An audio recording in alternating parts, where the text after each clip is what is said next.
Alright, good day mga bossing. Schedule for today, Lancer Itlog, GLXI mga bossing from Ubando, Bulacan mga boss. So ito yung makina natin mga bossing. Makikita niya mga boss, naka-bypass yung servo natin. Tapos ito, pakita ko sa inyo yung andar natin mga bossing bago natin simulan yung simulan gawin yung makina ni sir. So ito mga bossing, ito napansin ko kanina, so chinek ko na to kanina. Itong check engine mga bossing, pag masdan nyo yan, hindi siya nawawala. Ayan. So, tinan nyo mga boss. Ayan. Hindi nawawala check engine mga bossing. So, dapat ang normal, pagka nag-on ka ng ignition switch is after 10 seconds or 5 seconds, dapat mawawala na siya. So, ang case na to, hindi siya nawawala mga bossing. So, possible. Yung check engine light, pinutol yung wire, kinonekta dito sa oil sending unit mga bossing. So pagka in-start natin mawawala yan. Start natin mga boss.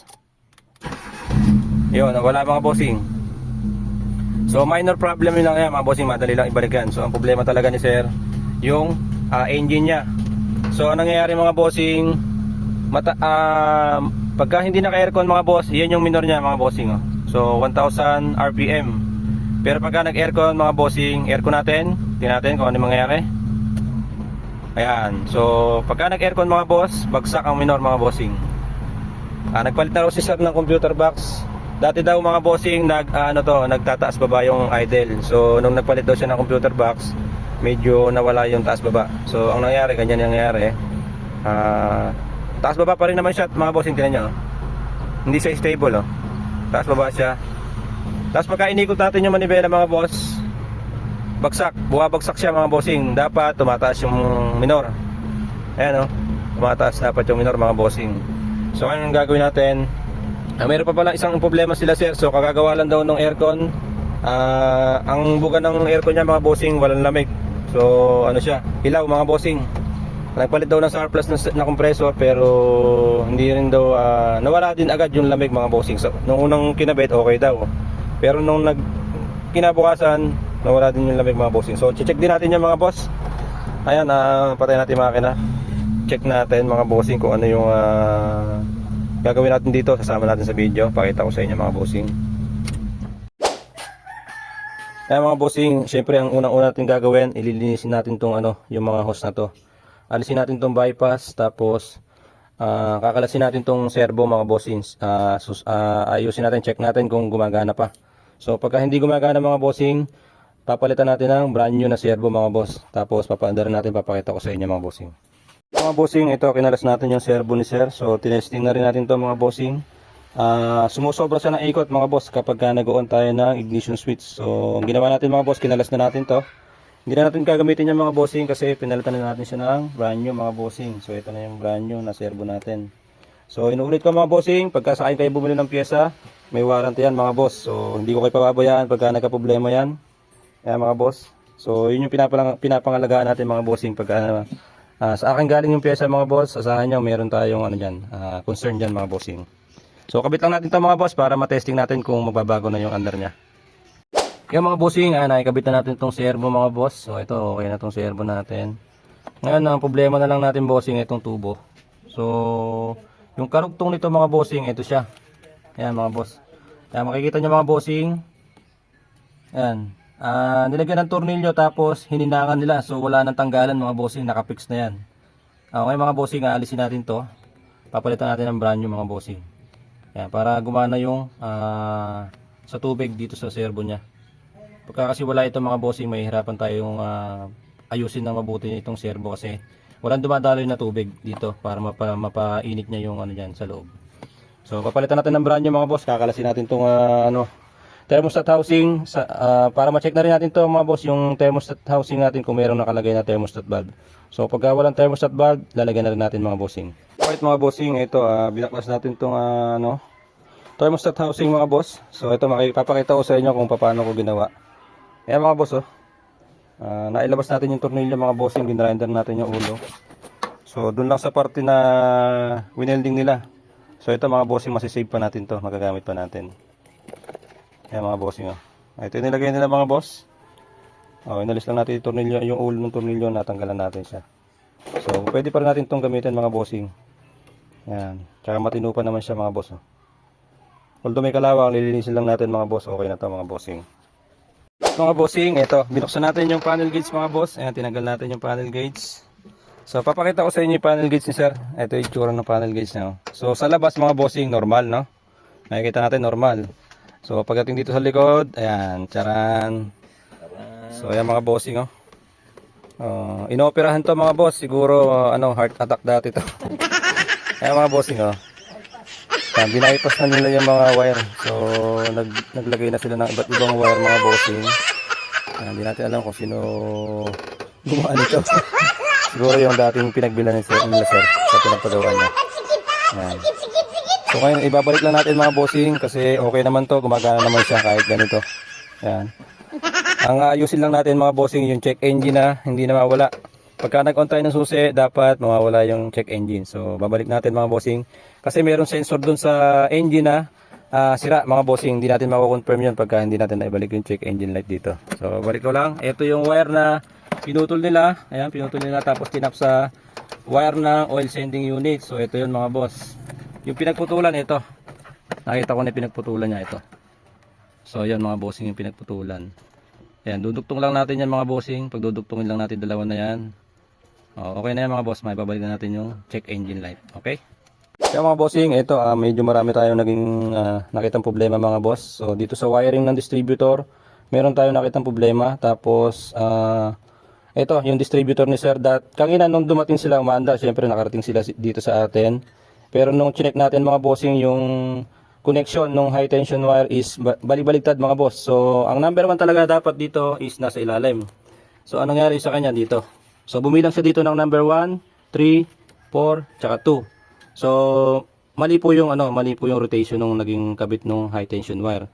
So nung ibinalik natin yung sa tamang kabit ng high tension wire, hindi na po siya umandar mga bossing. Ngayon sinalpakan natin ng panibagong distributor. Umandar po siya mga bossing, tapos lumabas po yung check engine doon kasi inayos na rin po natin yung ilaw. Ngayon ang nangyari mga bossing, yung naging problema niya ito map sensor. So may problema sa map sensor mga bossing. Pakita ko sa inyo mga boss. Ito mga boss, naayos na natin yung problema ni sir. So nakatago kasi ito mga bossing kaya hindi nila makikita dahil nga yung check engine hindi lumilitaw pagka nag-on sila ng ignition switch. So ngayon ayan, wala na yung check engine mga bossing. Start natin. May cold start na rin mga bossing. Ayan, may cold start na siya. Tapos pagka inikot natin yung steering wheel, ayan, so hindi na siya bumababa mga bossing. Ayan, tumataas na siya, oh. Ayan.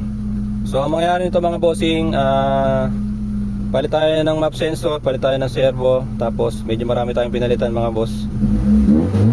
So ayan, okay na yung makina natin sir mga bossing, oh. Gandang magalit mga bossing. So sabi ni sir sa akin, matipid daw ito nun. Ito mga bossing, mas titipid pa to pagka ito yung naging nila. So okay na to mga bossing.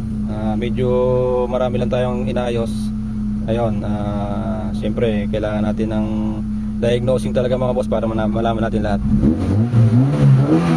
Ayan mga bossing, oh. So hindi ko na napakita kanina nung dinadiagnose ko yung nag-check engine mga bossing. Pero sila bossing na may-ari, nakita po nila mga boss na paano natin dinadiagnose yung kotse nila. So marami tayong nakitang problema na ayos natin mga bossing. So alright mga bossing, ito natapos na natin itong Lancer GNXI natin mga bossing from Obando, Bulacan mga boss. So ito mga bossing, test drive na lang namin ni sir kasi okay na to mga boss. Test drive namin para ma-feel ni sir kung ano yung pagbabago doon sa may makina niya.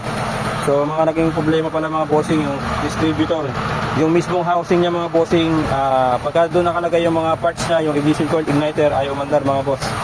So madaming diagnose ang nangyari sa akin.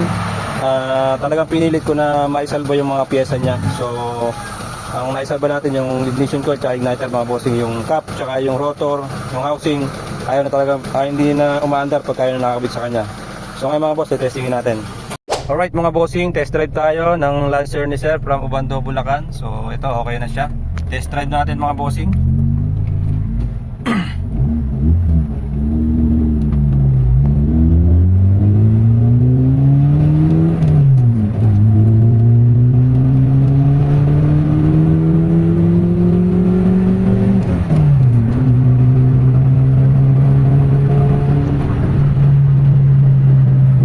Bossing, okay na yung kotse ni sir, wala nang palya, wala nang, hindi siya low power.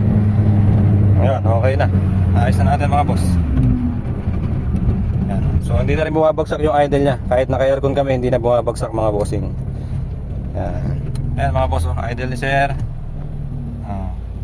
Stable 900 mga bossing. So pag si sir naman yung magdadrive mga bossing para mapil niya yung pagbabago doon sa kotse niya.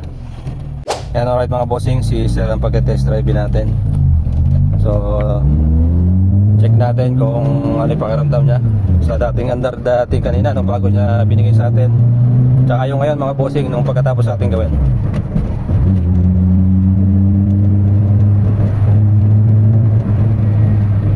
Lakas na umatak. Lakas sir? Oo, lakas. Sobrang lakas. Kumpara mo sir kanina? Si sir pala mga bossing is newly driver lang mga boss, kaya hindi pa siya masyadong familiar sa Lancer natin, pero naipaliwanag ko sa kanya lahat mga bossing kung ano yung mga parts, tsaka kung ano yung dapat na andar ng makina natin. So yan, sabi ni sir okay na okay yung makina natin, napakalakas sumila mga bossing kumpara mo sa dati. Yan. So okay na to mga boss. Alright mga bossing, customer from Obando, Bulacan. So okay na yung kotse niya sir. Yung map sensor mga bossing hindi natin naikabit kasi medyo nakapos na sila sa budget, pero okay na mga bossing, na-testing namin yung matinong map sensor, okay na siya. So yan mga boss, pauwi na sila sir. Salamat sir sa tiwala mga bossing. Yan. So pinapitan natin ang AmboWorks sticker mga bossing siyempre. AmboWorks, AmboWorks, AmboWorks. Yan mga bossing, okay na. Tunog ng makina, amoy ng gasolina. Handa na ba kayo? Aayos na tayo sa AmboWorks. Problema'y mawawala na.